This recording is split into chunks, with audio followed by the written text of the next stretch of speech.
Hello, this is Karolyn Hall coming to you today to read Matthew chapter 22, 1 through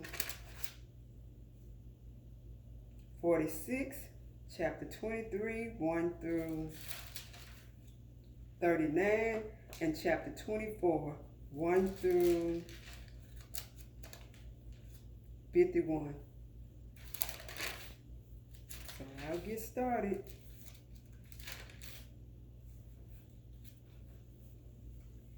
Chapter 22.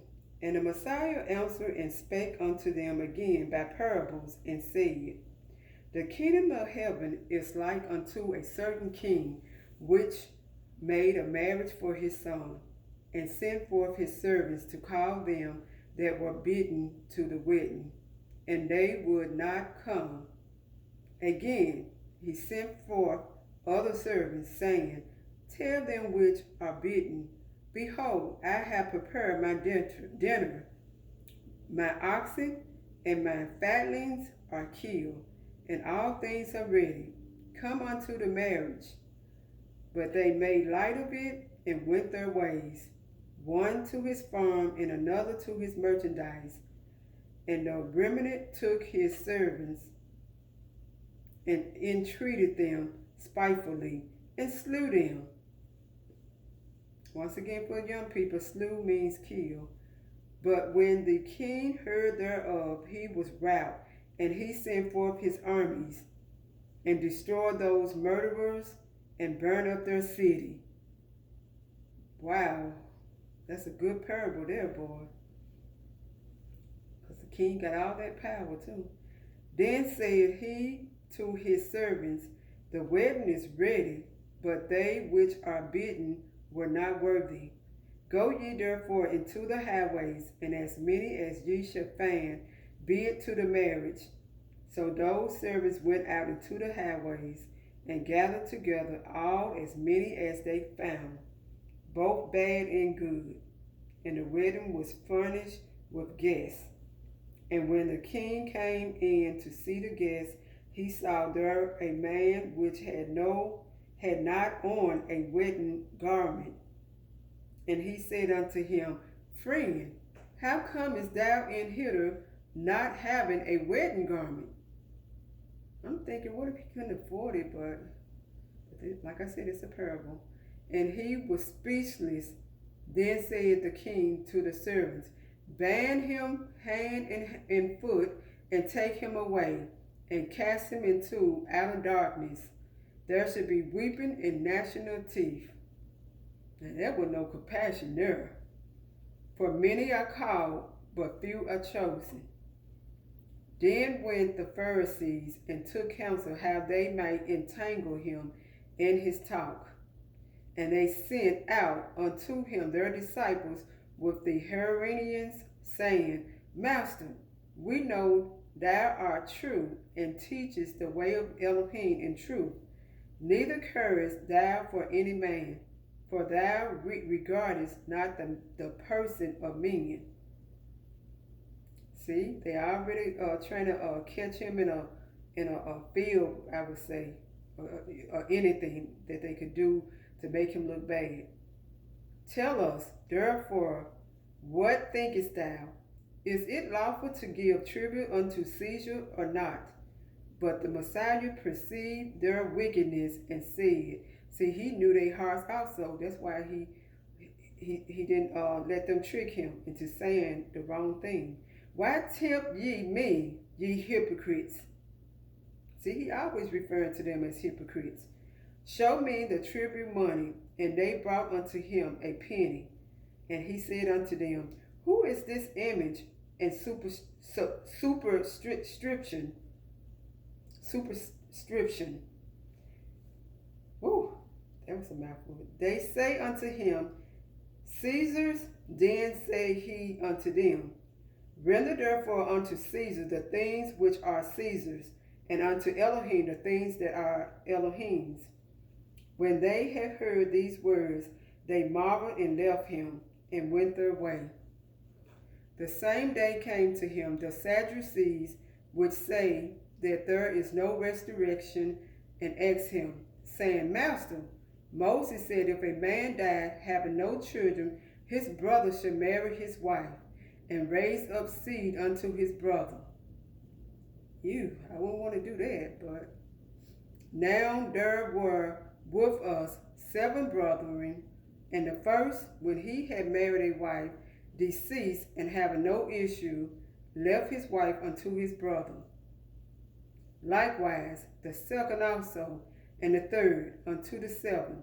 And last of all, the woman died also. Therefore, in the resurrection, whose wife should she be of the 7? For they all had her. And so for people thinking that we're going to know each other, now listen to what the Messiah had to say. The Messiah answered and said unto them, Ye do err, not knowing the scriptures, nor the power of Elohim. For in the resurrection they neither marry nor are given in marriage, but are as the angels of Elohim in heaven. So that means we're not going to know each other, and we won't be marrying one another. We'll be separate. And but are as the angels of Elohim in heaven.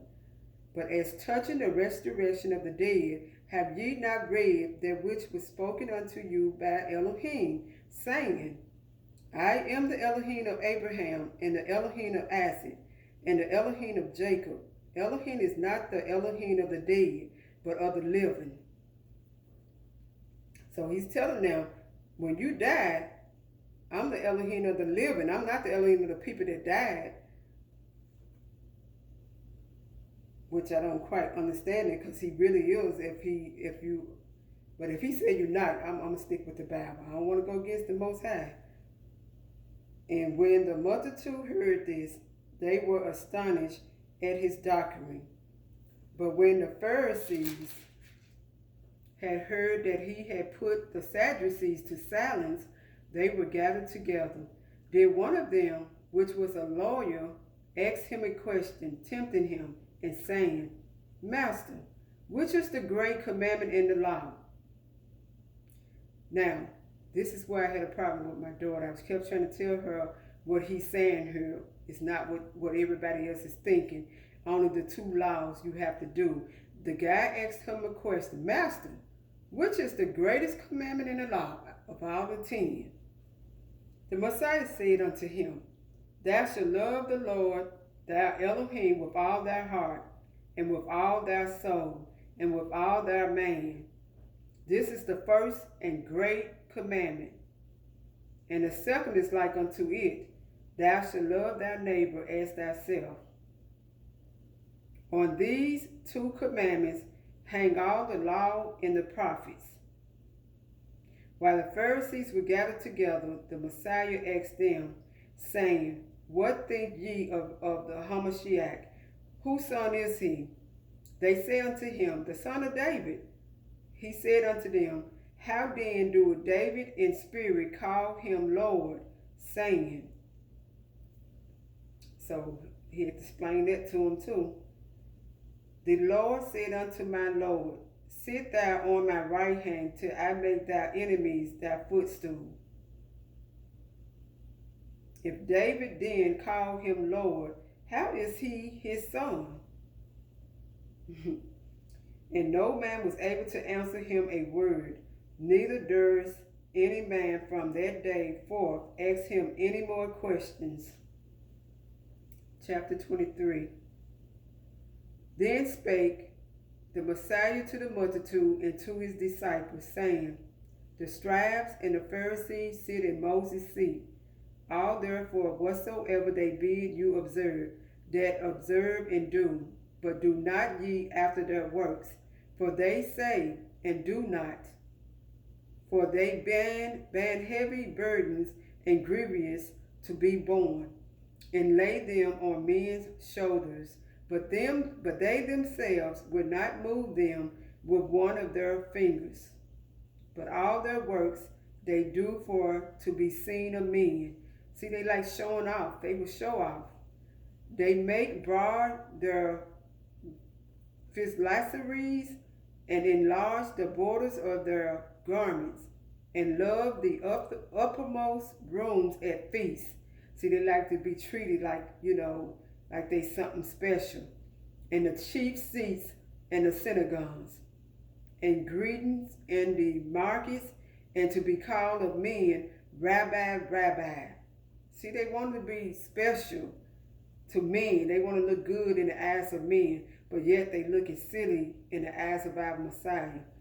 But be not ye called Rabbi, for one is your master, even Hamashiach, and all ye are brethren. And call no man your father upon the earth, for one is your Father, which is in heaven. Neither be ye called masters, for one is your master, even Hamashiach. But he that is greatest among you shall be your servants. See, that's what the greatest among us, they should be our servant. And whosoever should exalt himself should be abased, and he that shall humble himself shall be exalted. But woe unto you, scribes and Pharisees, hypocrites! For ye shut up the kingdom of heaven against men. For ye neither go in yourselves, neither suffer ye them that are entering to go in. So he's saying they may not even make it into the kingdom, while they up here trying to make everybody, walk right, talk right, and they're not doing it themselves right. Woe unto you, scribes and Pharisees, hypocrites! For ye devour widows' houses, and for a pretense make long prayer. Therefore ye shall receive the greater damnation. So he's letting them know that they shall receive the greater damnation when they go into hell. They should get the greater damnation. That's what he's letting them know. Woe unto you, scribes and Pharisees, hypocrites! For ye compass sea and land to make one proselyte, and when he is made, ye make him twofold more the child of hell than yourselves. Woe unto you, ye blind guides, which say, whosoever shall swear by the temple, it is nothing. But whosoever shall swear by the gold of the temple, he is a debtor. Ye fools and blind! For whether is greater, the gold or the temple that sanctified the gold? And notice how he got mad. He got exclamation point because he was mad.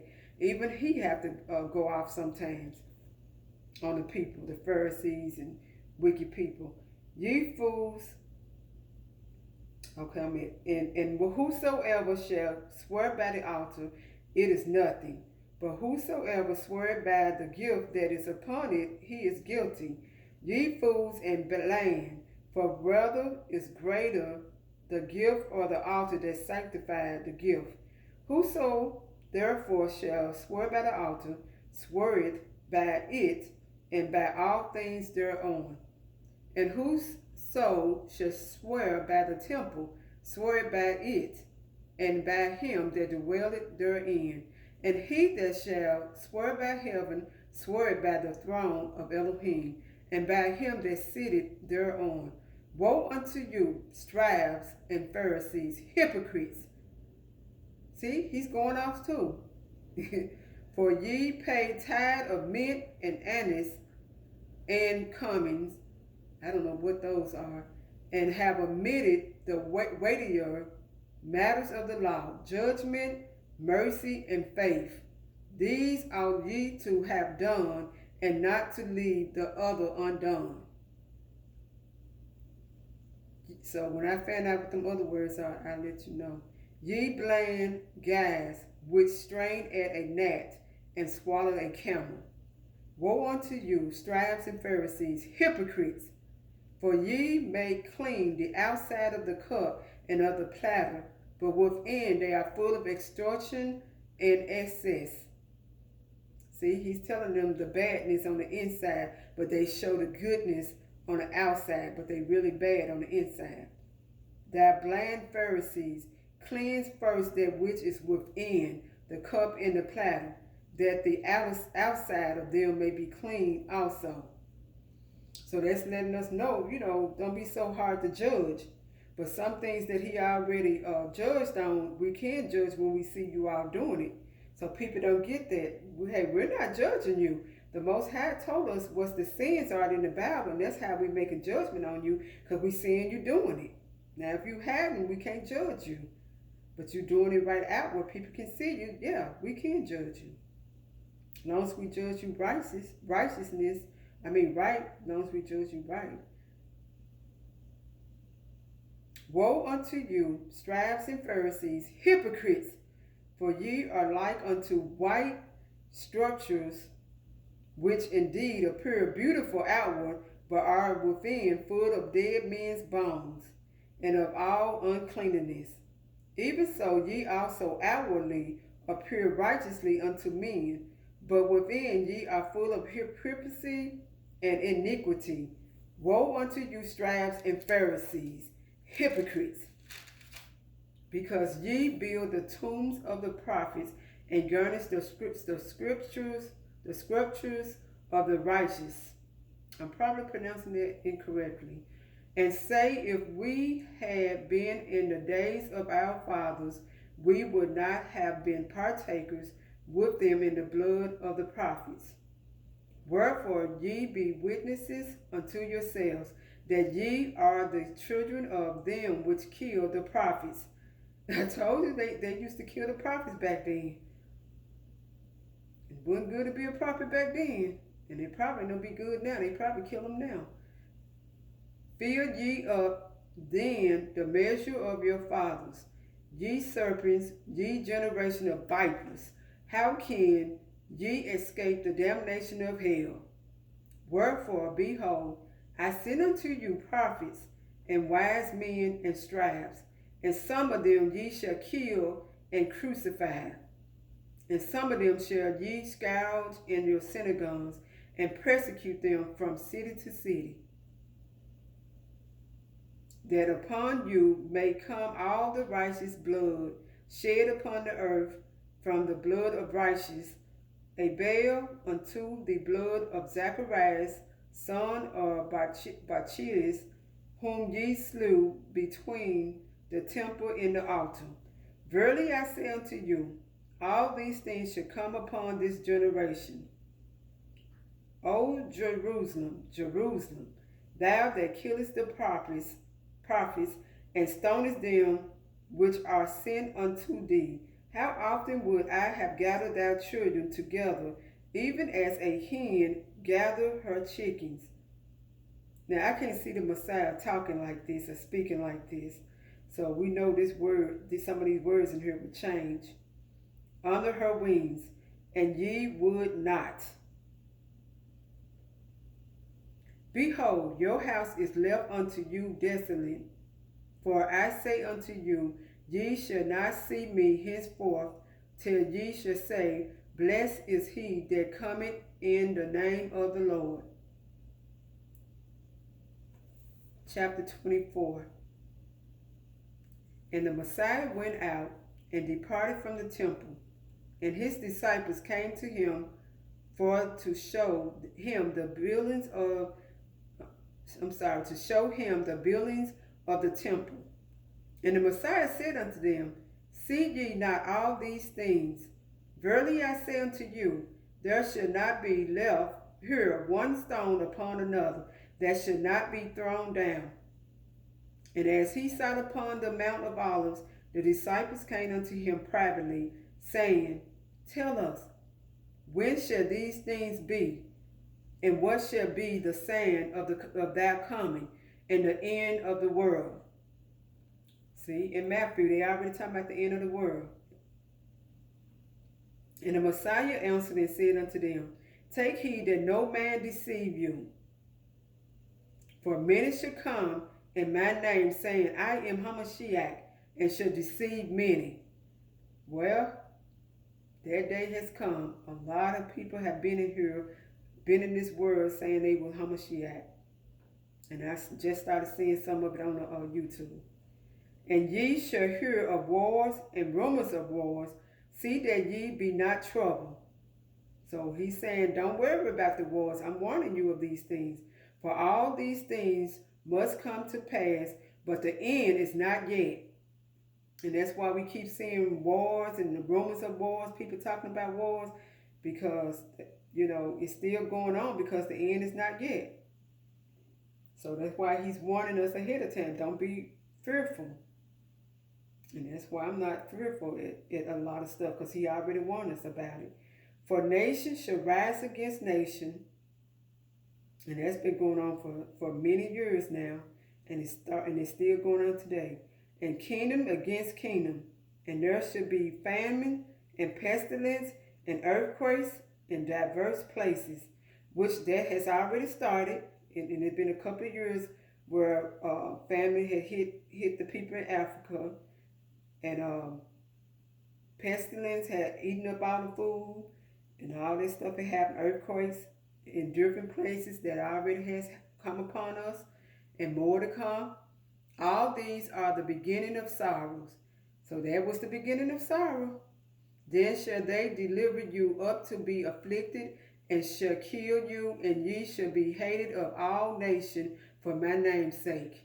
And that's why, if they're not hating you, then you not his.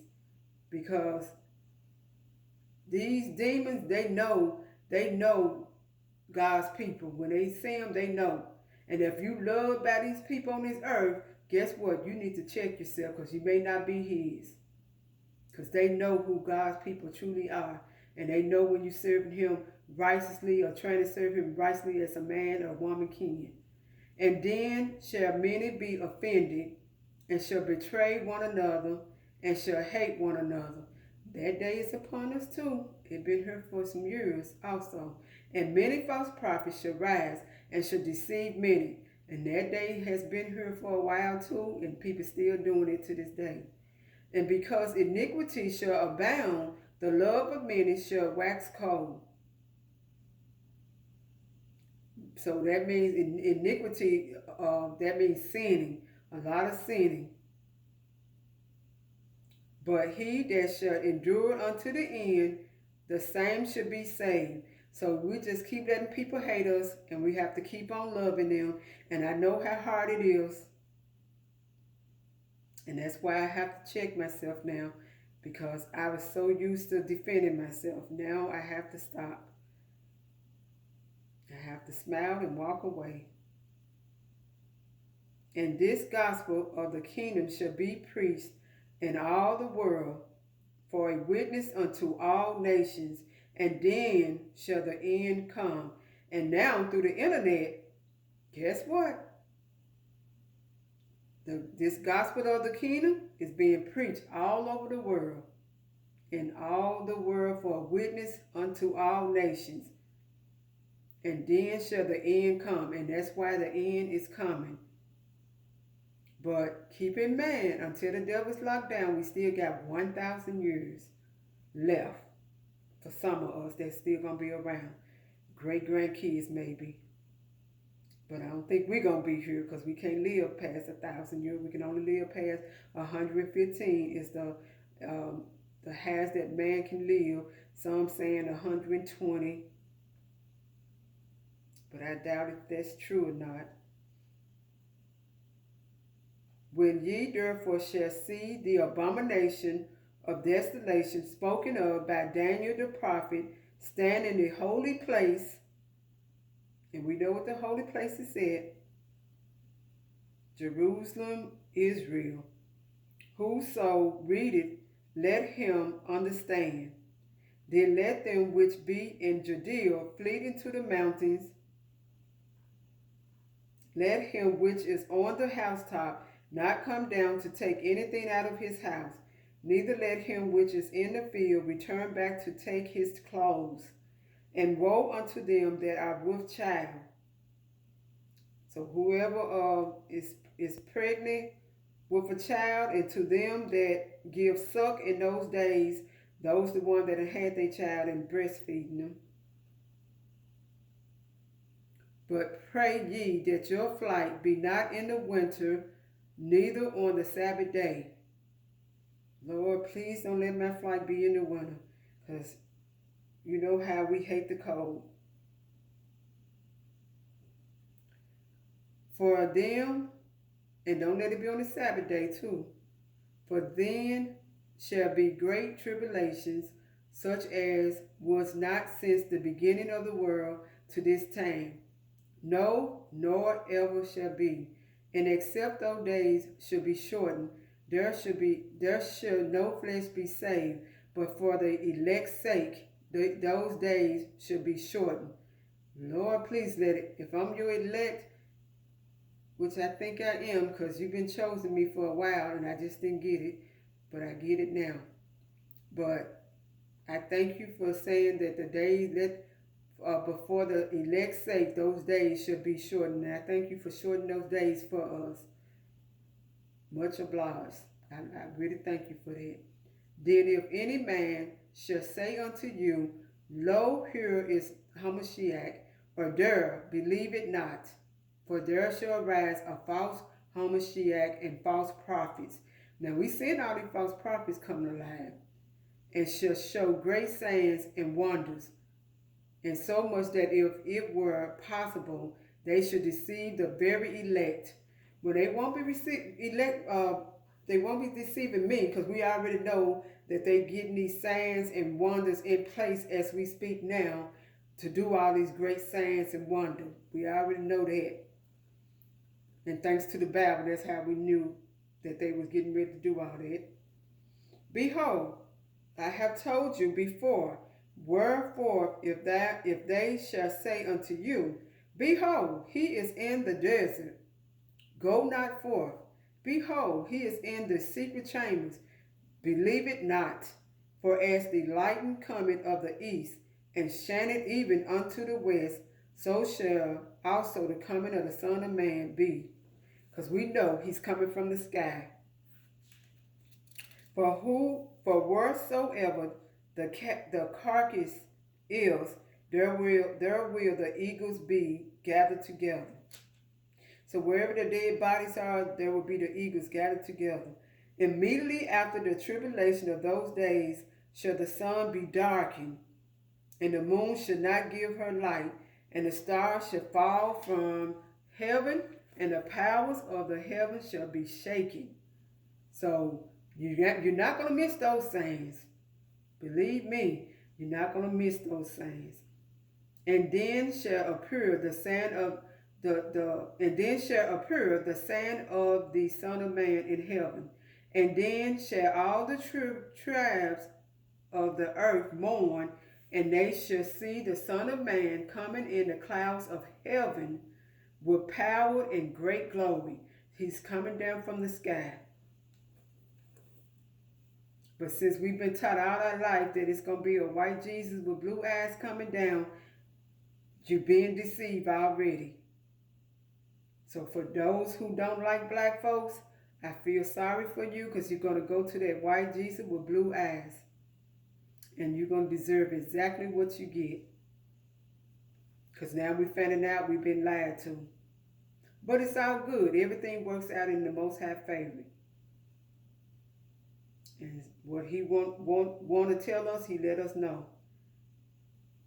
And he shall send his angels with a great sound of a trumpet, and they shall gather together his elect from the four winds, from one end of heaven to the other. Now learn a parable of the fig tree. When his branch is yet tender, and putteth forth leaves, ye know that summer is near. So likewise ye, when ye shall see all these when ye shall see all these things, know that it is near, even at the doors. Verily I say unto you, this generation shall not pass till all these things be fulfilled. So that's why I say we got time to learn the Bible and show ourselves worthy to the Most High by reading his word and staying in his words. I know it's hard to do, because it's hard for me to read the Bible every day with so much busy stuff to doing, we keep doing, and it's just hard. So likewise ye, when ye shall see all these things, know that it's near, Know that it is near, even at the doors. Verily I say unto you, this generation shall not pass till all these things be fulfilled. Heaven and earth shall pass away, but my words shall not pass away. But of that day and hour knoweth no man. And remember, there's a guy, I'm not going to say the preacher's name, but he said he know what day the Messiah coming back. And it's a pastor in Arkansas. I had him on tape saying it, but I erased it for his sake. I erased it. But of that day and hour knoweth no man, no, not the angels of heaven, but my Father only. So how could man on earth know the day that he's coming back when the angels in heaven don't even know? Only person know but our Father in heaven. He's the only one that knows. So when someone said that, you're looking at a liar, and you need to stop believing anything he's saying because he's deceiving you.